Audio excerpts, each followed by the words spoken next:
다 같이 성경 보도록 하겠습니다. 성경은 신약성경 마가복음 14장 51절로 52절까지 교독하도록 하겠습니다. 성경은 신약성경 마가복음 14장 51절로 52절까지 우리 두 구절밖에 안 되니까 우리 다 같이 한 목소리로 읽어보도록 하겠습니다. 시작. 한 청년이 벗은 몸에 베옷 이불을 두르고 예수를 따라가다가 무리에게 잡힘에 베옷 이불을 버리고 벗은 몸으로 도망하니라. 아멘. 아멘. 하나 둘. 자, 오늘 저와 여러분이 나눌 말씀의 제목은 실천하지 않는 가치, 그것은 가짜입니다. 실천하지 않는 가치, 그것은 가짜입니다. 라는 제목으로 말씀 나누도록 하겠습니다. 자, 오늘은 교회 절기상 종려주일입니다. 종려주일. 그러니까 사순절의 마지막 주일이고요. 다음 주는 부활절이 되는 거예요. 이번 부활절이 굉장히 빨리 와서 피부적으로 잘 느껴지지 않는 것 같습니다. 그리고 지난주에 폭설이 와가지고 눈으로 보는 광경은 부활절이라기보다 성탄절에 더 가까운 것 같아요. 자, 신앙생활을 하면 할수록 교회에 절기가 있다는 것이 참 감사합니다. 왜냐면 우리가 시간을 잘 활용하면서 살면 참 좋은데 우리가 그렇게 하기보다는 자꾸만 삶이 바쁘다 보니까 시간에 조금씩 끌려가면서 살 때가 많아요. 시간에 끌려가다가 보다가 살면 너무나도 중요한 것들, 정말 소중한 것들 잊고 살아갈 때가 굉장히 많습니다. 그런데 교회에는 절기가 하나씩 딱딱딱 있으니까 그 절기에 맞춰서 다시금 나의 삶을 좀 재정비하고 그럴 수 있는 기회가 주어지는 것 같아서 참 감사하다고 생각을 합니다. 여러분, 우리 일상이 좀 바쁘죠. 근데 우리가 바쁘다고 해서 어떻게 주님의 성도들이 묵상 없이 주님의 부활절을 맞이할 수가 있겠습니까? 비록 우리가 바쁨으로 인해서 사순절 기간을 온전히 준비하지 못하셨다면 우리에게 주어지는 이제 고난주간 가운데에 우리를 위해서 십자가에 못 박혀 돌아가시고 또 우리의 죄를 사하여 주시고 하나님의 그 모든 일들을 다 이루신 그 예수님을 조금 더 깊이 묵상하실 수 있는 그런 귀한 한 주간이 되시기를 주님의 이름으로 축원합니다. 아멘. 그래요. 오늘은 종려주일이에요. 그리고 앞으로 우리에게 주어지는 한 주간을 우리는 고난주간이다 라고 불러요. 표현이 재밌죠? 오늘은 종려주일인데 내일부터 고난주간이 시작되는 거예요.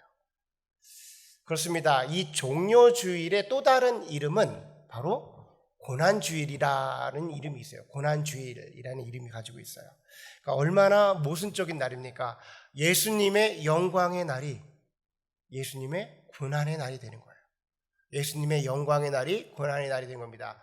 우리가 잘 알고 있듯이 종려주일은 예수님께서 예루살렘 성에 승리의 입성을 하실 때에 그 백성들, 이스라엘 백성들이 성 밖으로 나와서 자신의 겉옷을 벗어서 땅에 탁 내려놓고 종려나무 가지를 들면서 호산나 호산나 다윗의 자손이여 나를 구원하여 주옵소서라고 외치며 환호하며 예수님을 그렇게 경배했던 것을 기념하는 주일이 종려주일입니다.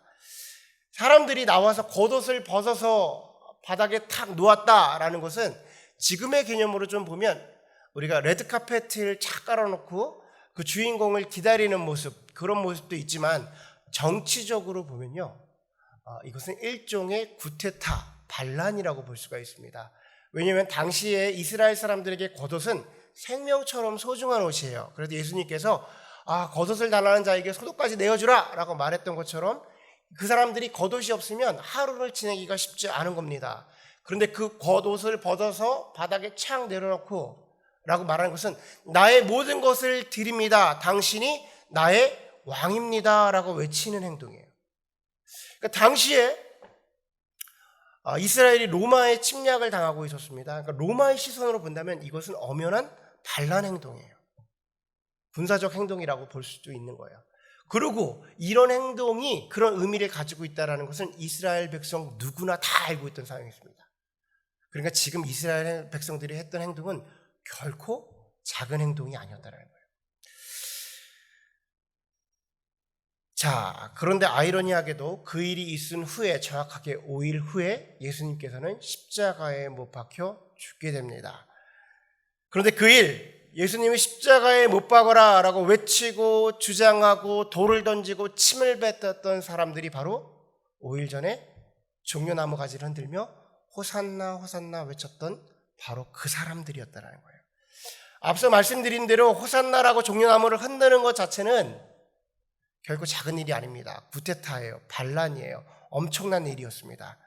그런 그들이, 예수를 나의 왕이라고 결단했던 그들이 불과 5일도 지나지 않아서 예수님을 십자가에 못 박으라고 말을 하며 예수를 버려버립니다.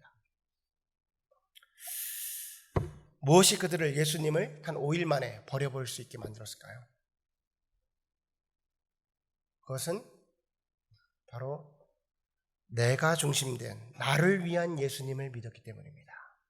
나를 위한 예수님을 믿은 거예요. 나에게 저 예수가 무슨 유익이 있겠는가? 무슨 득이 있는가? 자, 오늘 본문으로 한번 들어가 볼까요? 오늘 본문을 보면, 오늘 본문은 참 특이한 요소를 가지고 있습니다. 단 9구절밖에 되지 않는 내용인데요. 이 2구절이 마가복음에만 기록이 되어 있어요. 예수님이 잡혀가실 때에 알몸으로 도망갔던 제자들도 있더라 라는 내용을 우리가 잘 알고 있습니다. 그 내용이 오늘 마가복음에 기록이 되어 있는 거예요. 그것도 단 2구절만 기록이 되어 있습니다. 이것이 특이하다고 말씀드린 이유는요, 이 2구절이 참 생뚱맞다라는 거예요. 그러니까 온 성경에 읽어내려는 자 국문의 성경의 맥락으로 보면 너무나도 어색하고 좀 뭐라고 말할까, 어울리지가 않아요. 차라리 이 2구절이 없는 게 훨씬 더 자연스럽다라고 생각할 정도로 매치가 되지 않습니다. 자, 보세요. 오늘 본문의 앞구절이 43절부터 50절까지 지어지는 한 단락이에요. 이 내용이 뭐냐면, 예수님께서 겟세마네 동산에서 기도하시다가 대제사장이 보낸 군인들로 인해서 잡혀가는 장면입니다. 그래서 50절에 그 장면을 마무리 지면서 뭐라고 말하냐면, 제자들이 다 예수를 버리고 도망하니라 라고 글을 맞춰버려요. 그리고 그 일로 인해서, 그러니까 다 설명을 할 수 없지만 예수님이 주인공이 돼서, 예수님이 중심이 돼서 글을 쭉 이어가다가 그 일이 마감 지으면서 그 일로 인해서 제자들이 이런 현상이 벌어졌어 라고 잠깐 부연 설명을 해요. 제자들이 도망가게 됐다.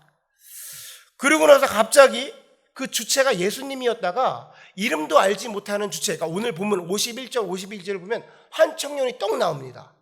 예수님이 주인공으로 가다가 갑자기 한 청년이 나오는데, 이게 무슨 소리냐면 글이 한번 틀어져 버린 거예요. 글이 한번 뒤틀려졌어요. 그러면 그 뒤틀린 내용이 무엇인가 봤더니 별 내용도 없는 거라. 별 내용이 없어요. 그냥 한 청년, 이름도 알지 못하는 청년의 왜 그러는지도 모르는 행동이 딱 들어가 있는 거예요. 그러고 나서 다음 구절 53절부터 65절까지 보면 무슨 일이 벌어지면, 예수님이 공회에 끌려가셔서 대제사장들, 서기관들, 장로들 앞에서 신문을 당하시고 증언하시는 일, 그리고 우리가 잘 알고 있듯이 베드로가 예수님을 부인하는 장면이 그 안에 들어있는 거예요. 그러니까 제가 51절과 52절을 빼고 한번 읽어볼게요. 51절과 52절을 빼고, 제자들이 다 예수를 버리고 도망하니라 저희가 예수를 끌고 대제사장에게로 가니 대제사장들과 장로들과 서기관들이 다 모이더라. 훨씬 더 자유롭죠. 훨씬 더 명료하고 자연스럽습니다. 이렇게 자연스러운 문장 속에서 오늘의 저자는 왜 51절과 52절을 삽입해 넣었을까요? 많은 신학자들은요, 오늘 본문에 나와 있는 이 청년을 마가라고 이야기합니다. 마가. 다시 말해서 마가복음의 저자인 마가가 자기의 이야기를 집어넣은 거예요. 그러니까 마가복음에만 이 이야기가 등장을 하는 겁니다. 전승에 의하면 예수님께서 마지막 최후의 만찬을 하신 장소는 마가의 다락방이었어요. 마가의 집이었습니다. 정확하게 말하면 마가의 엄마의 집이죠. 마가의 어머니의 집입니다. 마가의 어머니는요, 예수님을 정말 열심으로 따랐던 여인이었습니다. 그리고 훗날 오순절 성령의 역사도 바로 이 마가의 집, 이 마가의 다락방에서 임하게 돼요. 예수님과 제자들이 최후의 만찬을 하고 계실 때 마가는 그 자리에 낄 수는 없었습니다. 왜냐하면 당시에 마가는 나이가 굉장히 어린 청년이었어요. 그래서 그 정도의 낄 정도는 되지 않았다고 해요. 그래서 마가가 그 자리에 끼지 못하고 마가는 그 순간 자기 방에서 잠을 자고 있었다고 합니다. 잠을 자고 있을 때에 그때에 가룟 유다가 예수님을 떠나게 되고 대제사장들에게 예수님을 이제 밀고 하러 갑니다. 팔아버리는 일이 벌어져요. 그 사이에 예수님과 제자들은 식사를 마치시고 겟셋마네 동산에 기도하러 가십니다. 예수님에게 밀고를 하고 대제사장의 지시를 받은 군인들이 먼저 예수님을 찾으러 왔던 장소는 바로 마가의 집이었다고 그래요. 군인들이 들어닥치니까 잠을 자고 있던 마가는요, 너무 놀래서 이상한 낌새를 느껴서 자기 옷을 입지도 못할, 그럴 겨를도 없이 자기가 덮고 있던 배 혼입을만 급하게 겹고 밖으로 튀어나오는 겁니다. 당연한 일이겠죠. 왜냐하면 군인들이 들어닥쳤는데 자신의 집에 구테타의 수장이 있는 거라. 반란군의 수장을 숨기고 있었는데 로마의 군인들이 들어닥치니까 자신의 그냥 너무 허겁지겁 뛰쳐나오는 거예요. 입을만 들고 뛰쳐나왔습니다. 그러나 마가도 하나님, 예수님을 따르던 청년이었어요. 그러니까 군인들하고 일정 거리를 두고 그 이불만 덮고 조금씩 따라간 겁니다. 계속해서 따라가 보다가 겟셋마네 동산에서 예수님이 결국 군인들에게 잡히게 되고 제자들도 도망하는 과정 가운데 자기가 발각되게 된 거예요. 그래서 자기가 자기의 목숨을 살고자, 내가 살고자 그 덮고 있던 이불까지도 팽개치고 도망가 버리는 이야기가 오늘의 본문인 거예요. 여러분, 참고로 말하면 배 혼이불은요 굉장히 고가의 제품입니다. 그래서 당시에 일반인들은 쉽게 갖고 있지도 못할 그런 제품이었어요. 그래서 이게 마가이다라는 것에 대한 주장을 뒷받침해줘요. 우리가 잘 눈치를 채셨겠지만 지금 많은 신학자들은 마가의 엄마가 굉장히 부유했을 것이다 라고 표현을 해요. 왜냐하면 마가의 엄마가 예수님과 초대교회에 섬기셨던 그런 모습을 볼 수도 있지만 실제로 오순절 다락방에, 그러니까 성령의 역사가 마가의 다락방에서 벌어졌다고 그랬잖아요. 근데 그 안에는 12사도, 그리고 마가의 식구들, 그리고 누가 있었어요? 120문도가 있었어요. 다 합쳐서 몇 명 정도가 있었어요? 150명 정도가 있었습니다. 여러분, 지금도 150명 정도가 들어가는 집은 어마어마하게 큰 집이에요. 당시에는 어땠을까요? 엄청나게 큰 집입니다. 자, 그러니까 지금까지 말씀드린 마가의 이야기가 전승이기는 하나 신학자들은 이 사람이 마가일 것이다 라는 것은 거의 정설로 받아들이고 있습니다. 그렇다면 이 마가가 이 14장 예수님의 순환과 고난, 그리고 가장 정점에 있는 이 예수님이 주인공 되어야 하는 그 장 속에 자신의 이야기를 집어넣은 이유는 뭘까요? 자신의 너무나도 맥락하고 어울리지도 않는데 자신의 이야기를 집어넣은 이유는 뭘까요? 그것은 이 51절과 52절이 바로 마가의 회개였기 때문입니다. 마가가 회개를 한 거예요. 이런 사연을 가지고 있던 마가는 항상 그렇게 도망친 자신의 모습이 괴로웠던 겁니다. 그래서 훗날 마가복음을 기록할 때 자신의 못난 모습을 이렇게 집어넣음으로 자신이 예수님의 끝까지 따르지 못했음을 고백을 하고 용서를 구하고 있는 모습인 거예요. 마가의 모습인 거죠. 여러분, 이런 시선으로요, 이제 내가 지금 전반적으로 마가의 이제 백그라운드를 얘기해 드렸잖아요. 이런 시선으로 마가복음을 보면요, 새로운 마가복음이 열립니다. 우리가 이 정보를 가지고 마가복음을 탁 열잖아요. 그럼 새로운 마가복음이 열려요. 마가복음은요, 예수님의 탄생 기사가 기록되어 있지 않습니다. 예수님이 뭐 천사가 와가지고 뭐 잉태하게 될 것이다, 이런 기록이 없는 게 마가복음이에요. 마가복음의 의도가 왜 그러냐면 마가복음의 의도는 성김의 종, 고난의 종으로 오신 그 예수님을 나타내기 위해서요. 그래서 처음부터 오셔서 수도 없이 기적을 1장부터 막 기적을 행하십니다. 그 사역을 막 펼치세요. 그래서 가장 많은 기적과 가장 많은 사역이 있는 것이 마가복음이에요. 마가복음의 기적을 쫙 기록하면서 이 마가는요, 그 뒤에 내용 뒤에 항상 이런 구절을 하나씩 집어넣어요. 그게 뭐냐면 특이한 구절입니다. 제가 말씀드릴게요. 1장에 베드로의 장모를 고치고 난 후에 뭐라고 기록하면 온 동네가 그 문 앞에 모였더라 라고 기록을 해요. 1장에서 나병 환자를 고친 후에 뭐라고 기록을 하냐면 사방에서 사람들이 그에게 나오더라 라고 기록을 합니다. 2장에서 중풍병자를 고친 후에 사람들이 많이 모여서 라고 기록을 하고 3장에서 손마른 자를 고친 후에 큰 무리가 따르며 4장에서 바알셉을 들린 자를 고친 후에 큰 무리가 모여들거든 이라고 기록을 하고요. 5장에서 귀신 들린 자를 고치신 후에 큰 무리가 모여들거든 이라고 기록을 마칩니다. 그리고 5장에서 회당장 야이로의 죽은 딸을 살린 후에 뭐라고 하냐면 많은 사람들이 거기에 모였던 많은 사람들이 크게 놀라고 놀라더라 라고 기록을 해요. 그 구절 뒤에 항상 뭐라고 표현한 겁니까? 지금 마가의 의도는 뭐예요? 이러한 일들, 기적들, 놀라운 일들, 그들에게 기쁨과 유익이 될 때는 사람들이 엄청나게 모여들더라라는 거예요. 그런데 자신에게 조금만 불이익이 다가오면 마가까지도 예수님을 떠나더라라는 거예요. 그들에게 유익이 있고 기쁨이 있고 기적이 일어나고 좋은 일이 일어나는 수많은 사람들이 모여드는데 자신에게 조금만 불이익이 다가오고 위험만 느껴져도 마가까지도 예수님을 떠나더라라고 기록을 한 겁니다. 종려주일에는 나의 생명을 건 왕이라고 그를 외치는 자들이 단 5일도 지나지 않아서 예수를 십자가에 못 박으라 말을 하는 겁니다.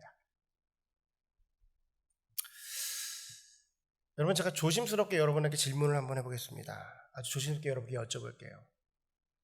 저와 여러분의 시선이 이 성경에 나와 있는 사람들과 크게 다른가요? 저희와 여러분의 시선이 이 성경을 기록하고 있는 마가의 모습과 크게 차이가 납니까? 그래요, 저희는요 예수님을 향하여 못 박으라고 외치고 그런 말은 하지 않습니다.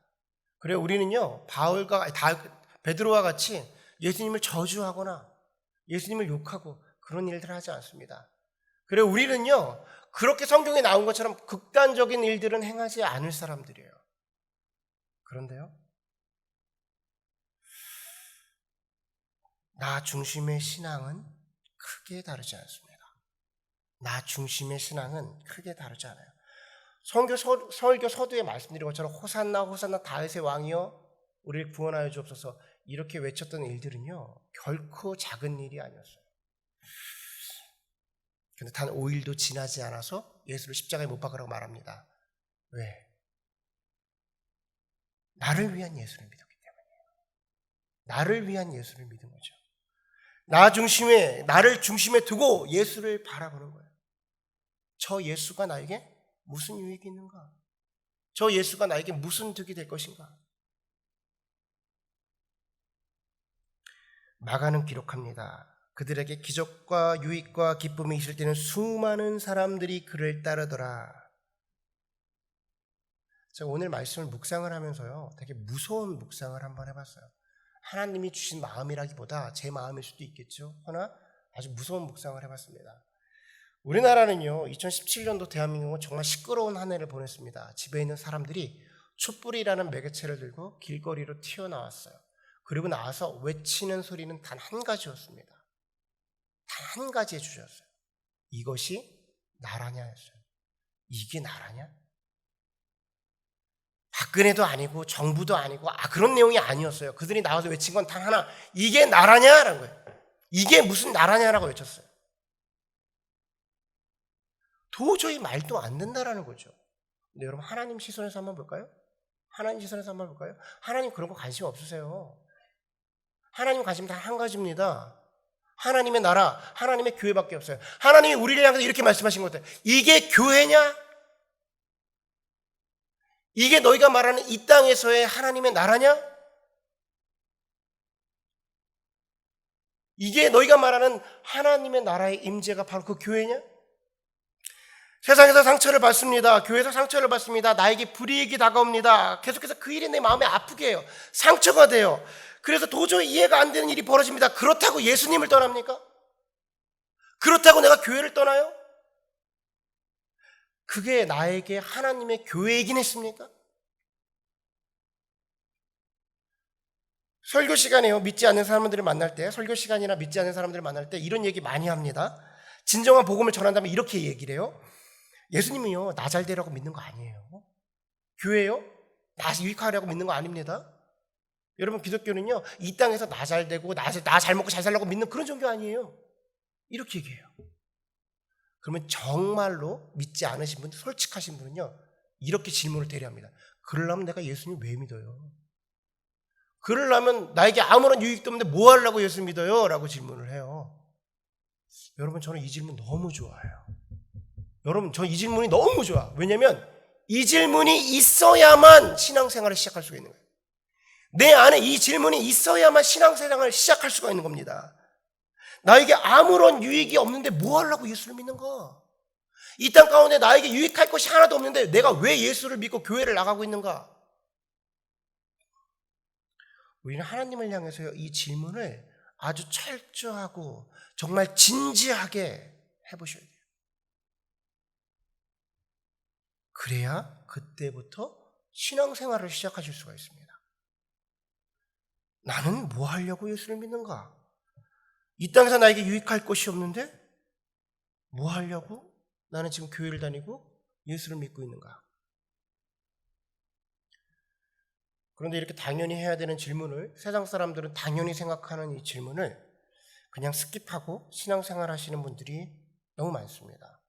별 고민 없이 신앙생활을 시작하신 거죠. 그런 분들은요, 시간이 지나면 결국엔 어쩔 수 없이 나 중심의 신앙생활을 하게 됩니다. 나를 중심에 딱 놓고 예수를 바라보는 거예요. 내가 교회를 나가는 것이, 내가 예수를 믿는 것이 나에게 무슨 유익이 될 것인가? 왜냐? 세상은 힘들거든요. 세상은 만만치가 않아요. 세상에서 신앙생활하는 건요, 누가 예수님 믿는 것이 힘들어요? 누가 예수 쉬워 본 적이 없어요. 구조적으로 그렇게 형성될 수가 없어요. 예수님 제대로 믿잖아요? 환난 중에 기쁨을 주세요. 고난 중에 은혜를 주신다니까요. 그걸 원하는 사람들은 아무도 없어요.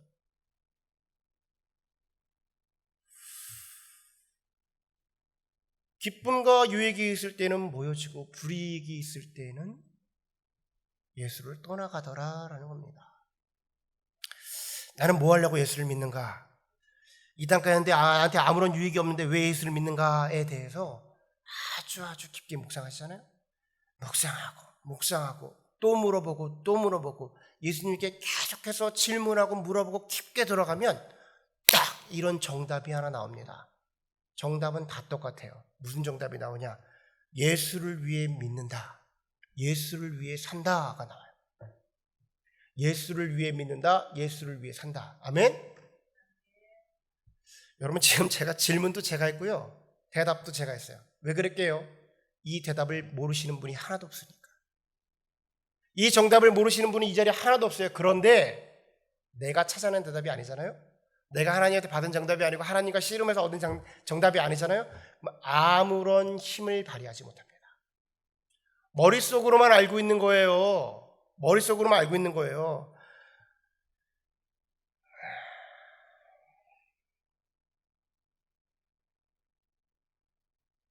예수를 위해 살고 예수를 위해서 교회 다녀야 되는 것을 모르는 사람이 어디 있겠습니까? 그런데요, 이것을 직접 찾지 않으시는 분들은 얻어낼 수가 없습니다. 힘을 발휘하지 못합니다. 이걸 하나님과의 관계 속에서 직접 그 대답을 찾아내신 사람은 내가 무엇을 위해 사는가? 내가 아무런 유익이 없는데 왜 예수를 믿는가? 그것에 대한 대답을 사명이라고 불러요. 사명. 신앙생활 하다 보면요, 이렇게 말하시는 분들이 있습니다. 내가 예수님을 위해 살기로 했는데 뭘 해야 될지 모르겠어. 내가 이제 예수님을 위해 살기로 했는데 뭘 해야 될지 모르겠어요. 아니요, 아직 제대로 물어보시지도 않으셨습니다. 하나님은요, 그런 장사를 하지 않으세요. 하나님은 우리를 통해서 그렇게 믿지는 장사를 하지 않으세요. 나를 위해 살기로 했는데 가만두시질 않는다고요.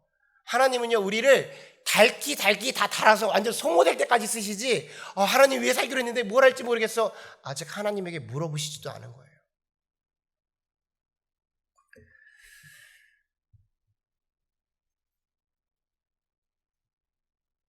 하나님께서 사용하시기로 답을 주셨는데 뭘 해야 될지 모르겠다, 안 가르쳐주셨다. 오늘 설교 제목이 이겁니다. 실천되지 않는 가치, 그것은 가짜입니다. 실천되지 않는 가치, 그것은 가짜입니다. 제가 완전히 보장해 드릴게요. 무조건 주십니다. 물어보십시오. 철저히 물어보십시오. 무조건 주시고 아주 구체적으로 주세요. 아주 구체적으로. 이 땅 가운데 아무런 유익이 없는데 내가 예수를 왜 믿는가에 대해서 우리 장병원 집사님께서는요, 뭐라고 대답을 했냐면, 하나님의 교회에 기타를 치며 하나님께 연주하며 영광 돌리기 위해서 믿습니다라고 대답을 했어요. 우리 한은영 집사님께서는 회사 가운데에 하나님의 나라가 임하게 하기 위해서 기도하며 그들을 깨치기 위해서 삽니다라고 대답을 했고요.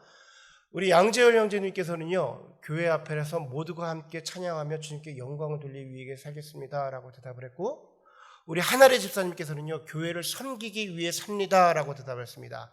이 땅 가운데 아무런 유익이 없고 나에게 기쁨이 없는데 왜 예수를 믿느냐에 대해서 저는요, 성도들에게 말씀으로 깨우쳐 하나님의 교회를 세우기 위해 믿습니다 라고 대답을 했어요. 이것이 사명입니다. 아멘? 이것이 사명이에요. 사명이 있어야만 흔들리질 않아요.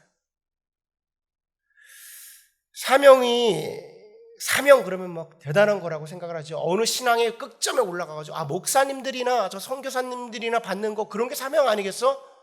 아니에요. 성경에 나와 있는 사명을 주실 때는요, 예수님은요 항상 그렇게 주시지 않습니다. 베드로를 처음 만난 그날 말씀하신다. 내가 너를 사람을 낚는 어부로 만들 거야. 다메섹에서 바울을 만난 그날 말씀하십니다. 세상 임금 가운데 세울 나의 그릇이야 라고 말합니다. 아브라함에게 명령하시던 그날 말씀하십니다. 너로 인해서 내가 나의 민족을 만들 거야. 그날 말씀하세요. 사명이 준비된 자들한테 주신다고요? 아니요. 물어본 사람한테, 내가 왜 예수를 믿는가 물어본 사람에게 무조건 주세요. 철저하게 주십니다. 이 사명이 시작이에요. 대단한 경지에 올라가야 신앙생활하는 게 아니라 이 사명을 받는 순간부터 신앙생활의 시작이에요. 사명을 알기 전에는요, 쓰러지기도 합니다. 낭망하기도 해요. 절망한 가운데 있기도 합니다. 그런데요, 사명을 받잖아요. 그러면 흔들리지 않습니다. 낭망하지 않습니다. 왜냐? 그때부터 하나님이 일하십니다. 그 순간부터 하나님이 일하십니다. 내가 내게 명한 것이 아니냐? 강하고 담대하라. 두려워하지 말고 놀라지 마라. 내가 어디로 가든지 내가 너와 함께하리라 라고 말해요. 아멘. 내가 내게 명했잖아. 그거 내가 시킨 일이잖아. 내가 너에게 준 사명이잖아. 내가 할 거야. 넌 그 자리 가서 순종만 해. 하나님이 하신다고요. 여러분, 바울이 그 엄청난 일을 행하면서 바울의 능력으로 그렇게 했을 것 같아요? 우리가 바울을 바라보면 바울 진짜 설교 시간에 말하면 저 어떻게 저런 삶을 살지? 바울이 했을 것 같아요? 바울이 고백합니다. 고린도후서 12장 10절이에요. 그러므로 내가 그리스도를 위하여 약한 것들과 능력과 궁핍과 핍박과 곤란을 기뻐하노니 이는 내가 약할 그때에 곧 강함이니라. 능력 주신 자 안에서 내가 능치 못함이 없다고 말하고 있는 거예요. 사명이 없으면요 나에게 불이익이 다가오잖아요. 무조건 흔들려요. 사람은 다 그래요. 예수님을 믿는데 나 중심으로 내가 중심에 있고 예수님을 두고 나서 내가 예수님을 믿으니까 예수님께서 날 뭘 주시겠지. 예수님이 내가 잘 되게 할 거야. 나를 건강도 주시고 좋은 직장도 가게 하시고 나의 자녀들이 대대로 잘 되고. 근데 나에게 불이익이 딱 오잖아요. 내가 생각하지 못한 일 딱 통하잖아요. 예수 다 떠나요. 예수 다 떠납니다. 근데 내가 아무런 유익이 없는데 하나님에 대해서 왜 믿는지에 대해서 고민을 하잖아요. 하나님 내 마음속에 대답을 주시잖아요. 너는 이것을 위해 살아라고 했을 때 어떠한 환난이 와도요 흔들리죠? 주저하게 하죠? 허나 우리는 무너지지 않습니다. 하나님이 우리를 일으켜 세우시고 내가 내게 명한 거잖아. 두려워하지 마. 놀라지 마. 강하고 담대해. 어디 가든지 너의 하나님 내가 항상 너와 함께 있을 거야. 그때서야 이 말씀이 나에게 은혜가 되어지는 겁니다. 아멘. 말씀을 마치겠습니다. 마가는요, 오늘 본문을 쓰면서 자신의 연약함을 고백했습니다. 그러나 정확하게 말하면 연약했던 자신의 모습을 고백한 거였어요. 실제로 지금 마가복음을 쓰면서 펜을 딱 들었을 때의 마가는요, 예전의 마가는 아니었습니다. 하나님을 자신의 중심에 놓고요, 유럽을 복음화시켰고요, 바울이 마지막 순간에 감옥에서 자기가 죽게 되었을 때 그 마가를 제발 나에게 보내달라고 간청했던 그런 믿음의 사람 마가였습니다. 예수님의 기둥사도였던 베드로의 제자가 되어서 죽는 그날까지 예수님을 위해 살았던 마가, 그 마가가 우리에게 전해주는 메시지는 한 가지입니다. 실천하지 않는 가치는 그것은 가짜이다. 여러분은 지금 어떤 예수님을 믿습니까? 여러분은 무엇을 위해 예수님을 믿고 계십니까? 다 같이 찬양 한번 하고 주님께 기도하는 시간 갖도록 하겠습니다.